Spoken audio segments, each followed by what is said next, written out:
जिनेंद्र वचन।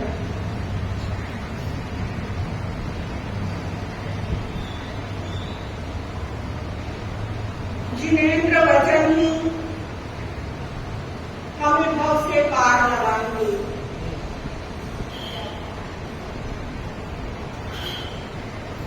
जिन्हें जिनेंद्र वचनों पर श्रद्धा नहीं है,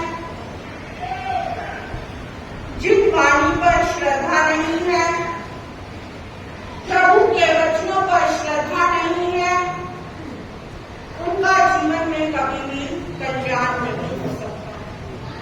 जिनेंद्र वचन का मतलब कि आगम की वाणी। आगम किसे कहते हैं? आप्त वचन, यथार्थ, यानी कि यथार्थ, शाश्वत, जो कभी भी प्रभु की वाणी नहीं बदल सकती, उसे क्या कहते हैं? शाश्वत वचन। ये शाश्वत वचन, यथार्थ वचन, जिनेंद्र वचन जब हमारे हृदय के अंदर बैठ जाएंगे, जब हम इन पर श्रद्धा करने लग जाएंगे, तब हमारे जीवन का कल्याण हो सकता है।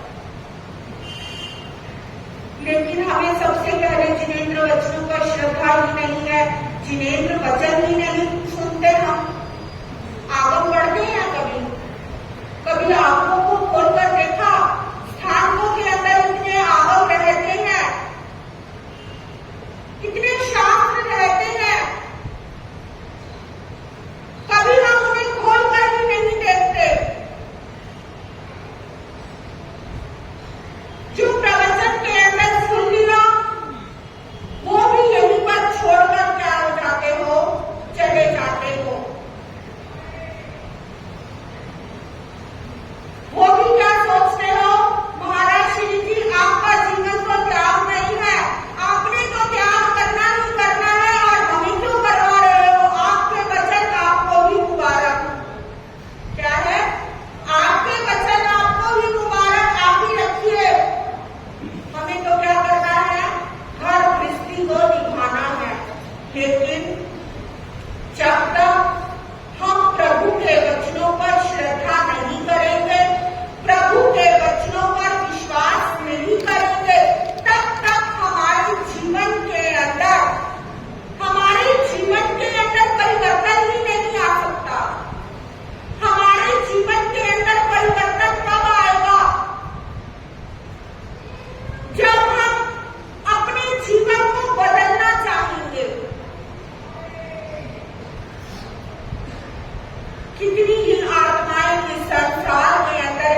ऐसा मन में विचार नहीं आता कि अगर कानों में जिनेंद्र वचन दो शब्द भी कानों में पड़ जाए तो सोचिए जीवन का कल्याण हो सकता है।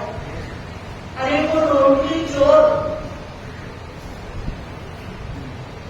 आपने वर्णन कितनी बार उसका सुना है, रोगी चोर का, जिसके कानों में दो शब्द भी पड़े थे प्रभु के। पांव में कांटा लग गया है।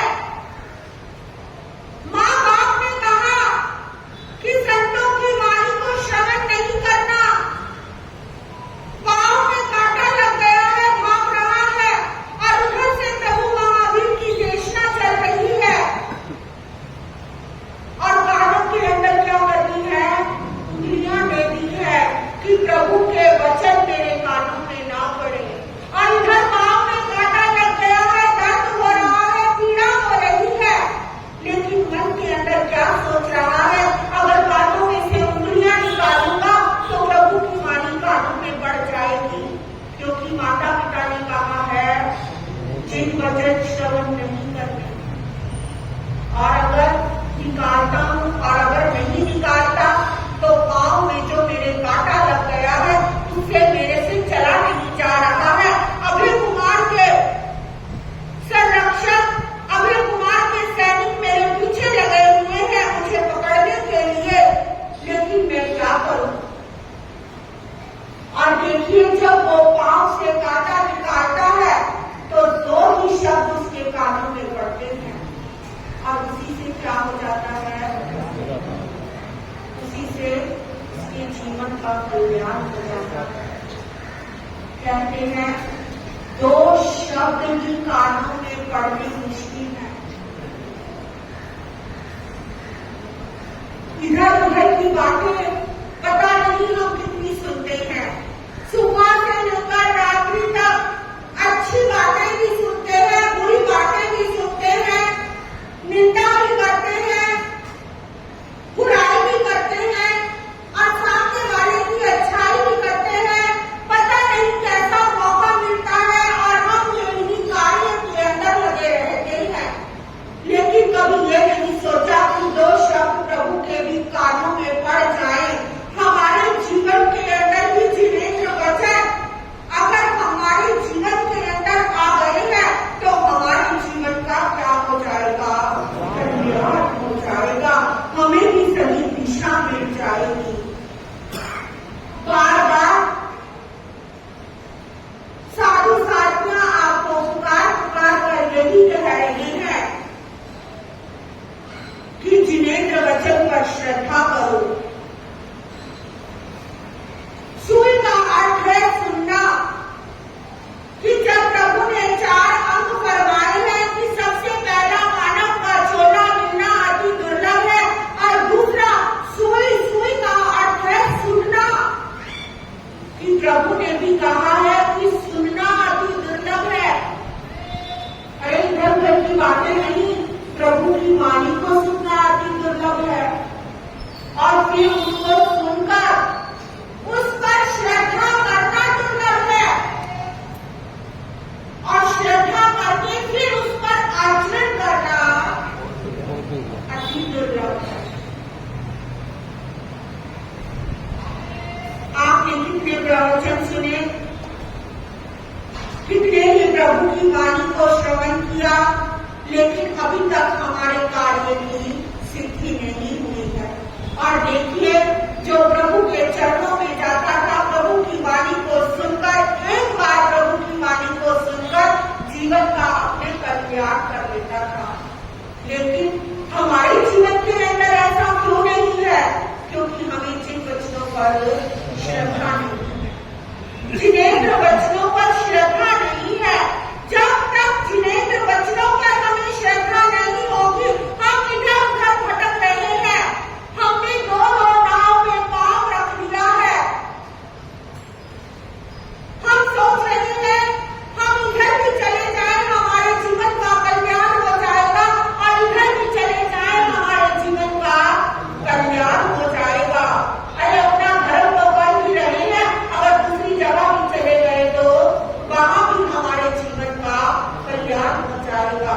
अरे क्या हो गया, अगर शिव का नाम ले लिया, राम का नाम ले लिया, खाटू श्याम बाबा का नाम ले लिया, अगर साईं का नाम ले लिया तो क्या हो गया, वो भी तो हमारे भगवान है। लेकिन जब तक इंसान मिथ्यात्व में पड़ा रहेगा, सम्यक उसके जीवन के अंदर नहीं आ सकता। ये बात ध्यान रखना, इंसान यूं ही इधर उधर भटकता रहेगा। कहते हैं 2 वर्ष चले युवक